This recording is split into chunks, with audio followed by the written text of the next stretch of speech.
Are you considering expanding your services to include digital, like websites, SEO, and that sort of thing? Well, before you do, be sure that you do one thing first. And today we're going to cover that, and it's going to set you up for digital success. You're listening to Better Radio Websites, the definitive podcast for radio professionals who want their websites to generate more traffic and substantial revenue. Get time-tested techniques, secret tricks, and valuable tools in online content, marketing, analytics, security, social media, and much more. Ready for your radio station to dominate digital in your market? Here we go. Hi, it's Jim, and welcome to Better Radio Websites, the podcast that wants to help you get more visitors and the most revenue from your radio station website. Thank you so much for tuning in this week. And this week, we're actually talking about expanding into digital services, offering digital like websites, SEO, and that sort of thing. We're seeing a lot of radio station companies kind of move toward that. Even a lot of smaller markets are moving into that as well. We've seen different companies offering these services, and more of them seem to be popping up. And it's going to make it a whole lot easier for you to do this. But before you jump in, be sure that you do one thing, or the first thing that you do when you do jump in is make yourself your very first client. That is going to set you up for digital success, because there are a lot of folks out there that they know that they need to be doing a whole lot more.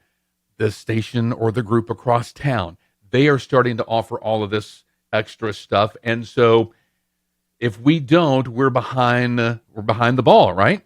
Well, just be sure that this step is making yourself your very first client is the first step, because that's going to set you up for a whole lot better things later on. You don't want to be in front of a client and them know things that are going on. Maybe they have switched from a different provider or something like that, and they're looking at you to kind of take over everything. Then maybe they're a brand new radio client, and hey, you handling everything else is icing on the cake.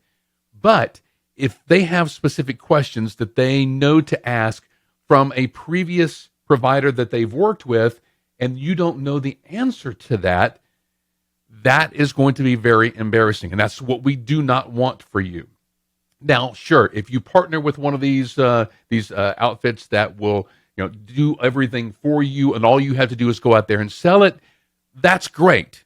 But when you have the knowledge and the insight, and you've been in the field, and you know what works and you know what doesn't, maybe for your particular market, because things in Chicago may not work for things in Toledo or Memphis or Jackson or Kosciuszko, Mississippi.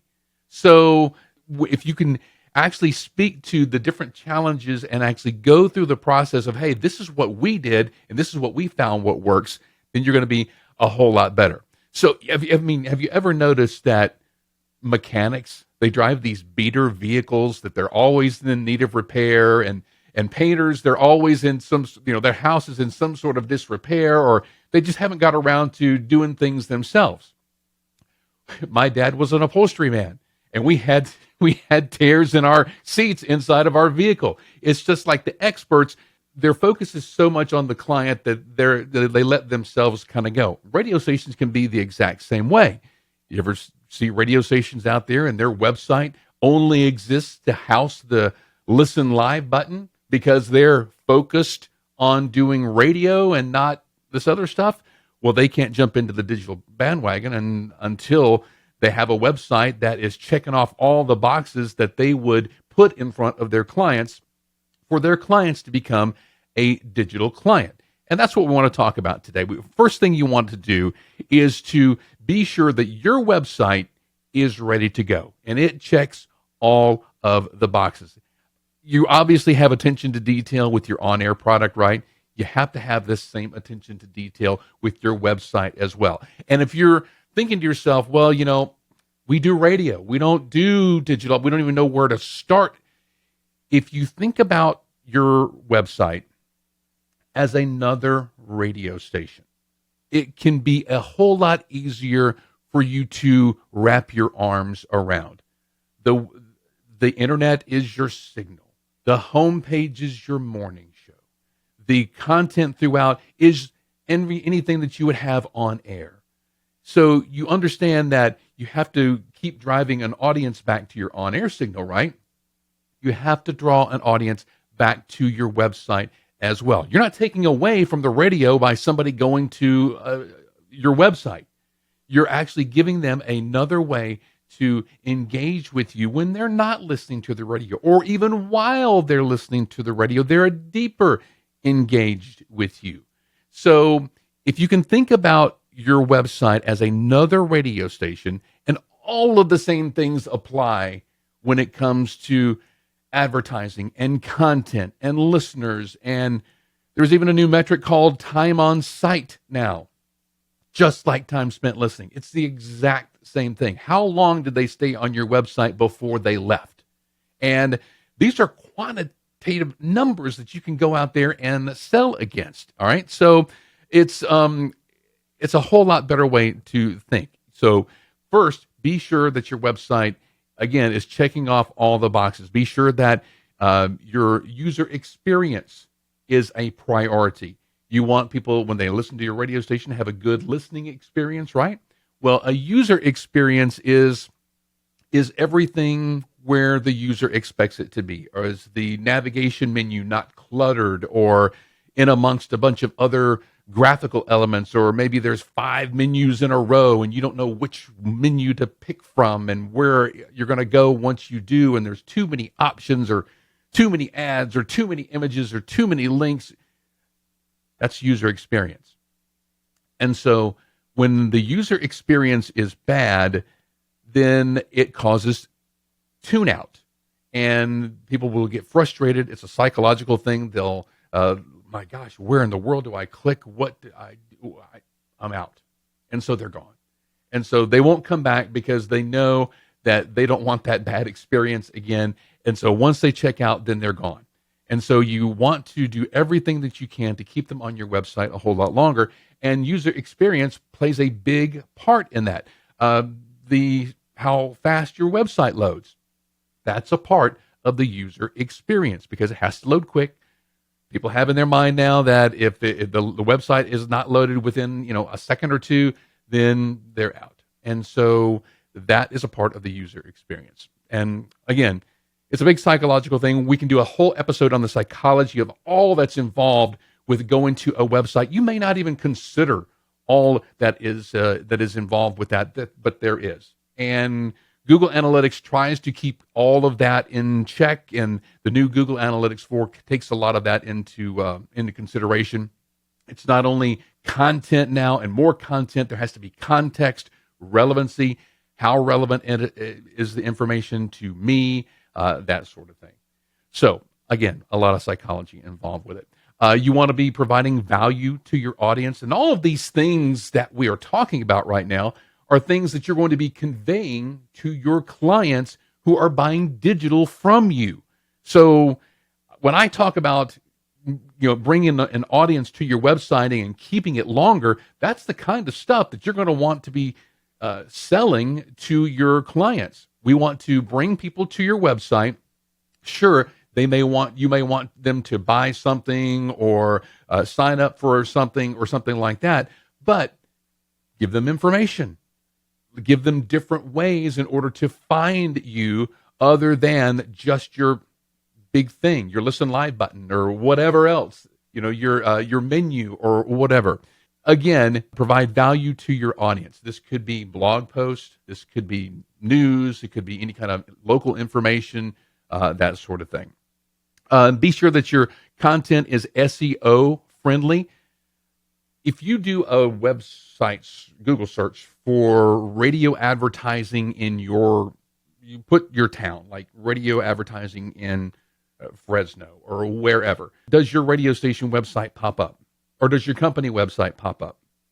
If it doesn't, please don't try to sell me SEO, all right? Because it should. It should be somewhere in the early results. So that is something that you'll need to work on before you start jumping into selling SEO to somebody else. One of the main things here with our company is that we had this client who went out to NAB looking for a radio station website company to talk with or whatever.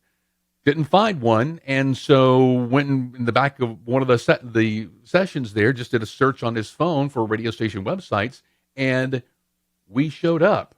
And he says, I picked you guys because obviously you know something about SEO, and we need to know about SEO. And when I told him that, no, we just do the right things, and we don't have an SEO person that's doing our SEO and stuff like that.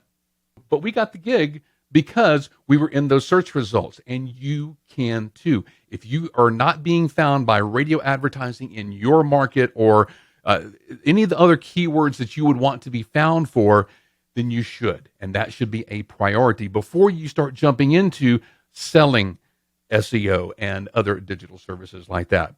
Be sure that visitors are coming to your website on a consistent basis, not just for the Listen Live button, but for other content, local events, local news, anything else.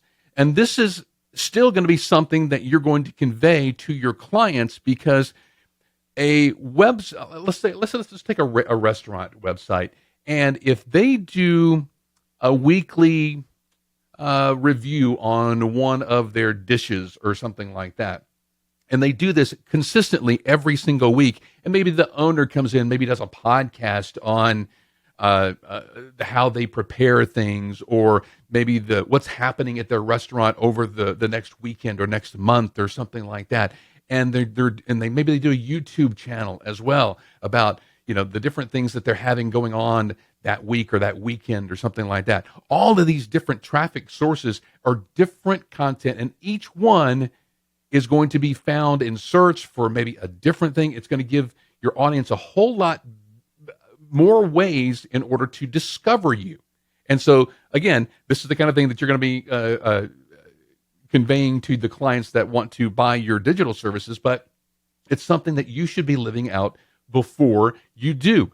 Bringing people to that website constantly. Don't just push them to social media and let them get lost there. That's one big thing that you want to convey to clients. And one very important thing that you want to do yourself is to always bring people back to the thing that you own, your website, what you can monetize. You want to get people to sign up for your newsletter? Don't send them to social media, because the next cat video they're going to scroll right past it. Oh, I didn't see the Deadpool and whatever. That's what I'm trying to convey. Always bring traffic back to the website with as many different ways that you can get people back to the website as you can.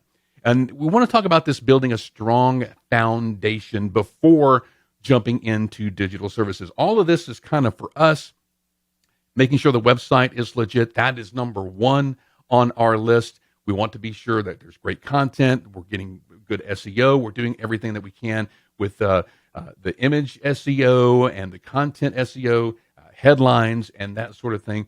We won't jump into everything it does, everything the SEO is involved with, but it's a deep rabbit hole, and we've covered that in other podcasts, but we won't get into that. But use your own website as a testing ground for all of the things that you're going to be providing to clients. And actually write it out what you want to do before you jump into it. We want to be found for radio advertising in our area. We want to be number one at that specific keyword or phrase. And that we want to increase our traffic by X amount. And then judge and get into analytics and do the things that your audience likes. Do more of that. The things that they don't like, clear it off the table. Build the audience and build your traffic over time. Again, use Google Analytics to track visitors, know what they like, what they don't like, do more of what they like, less of what they don't, and see what works. Because that's what you're going to be coaching your clients to do, is to see what works and do more of that. That is proper SEO. So if you have a service that you're just going to pawn them off on, that's okay, but be the expert anyway. Using your website as the test bench is going to give you that background and that insight, And I've been in the trenches with you, and this is what we did, and these are the rewards that we gained from that. And we talked about the content. You want to do it on a consistent basis, whether that's blog post, podcasting, YouTube videos, vlogging, anything like that. You want to do it on a consistent basis. And that's another thing that you're going to be coaching your clients in doing is creating content on a consistent basis.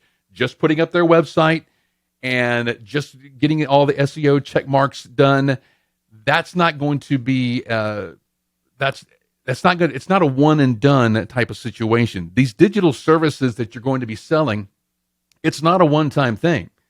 And it's going to take months for them to see any kind of fruitful results from the work that they put in on it. But it will come. We didn't get these great SEO scores in a month or two. It took years actually to compete with our bigger competitors out there. But we're doing it more consistently than they are. And that is one of the keys to our SEO goodness and the things that we can tout that we're doing better than our competitors. So learn from your experience. All the good, all the bad. Look at your analytics, see what works, see what doesn't. Take your own advice, take your own pill, whatever you want to call it. And that's going to set you up for digital success, because not only when you can speak to somebody from the trenches that you've been along with them and you've tried the product yourself and you got these results, you're going to speak a different language, and the conversation is going to be a whole lot better for them. It's going to be a whole lot better for you if you do that. All right. So if you need help with your radio station website, that's going to get you started in this journey, then please reach out to us now at skyrocketradio.com. I hope this information helps you. If it has, be sure to share it with one of your radio colleagues. We certainly do appreciate that. And if you're watching on YouTube, be sure that you like and subscribe. And leave a comment. Let us know how we're doing and what you'd like to see in future episodes. We appreciate it. Have an awesome week online, making your radio station website better. We'll see you next time. Thanks for listening to Better Radio Websites. Remember to subscribe, leave a rating or comment, and share this episode with your team and radio colleagues. For show notes, archived episodes, and more free resources, visit betterradiowebsites.com. Need help starting or making your radio website better? Visit skyrocketradio.com.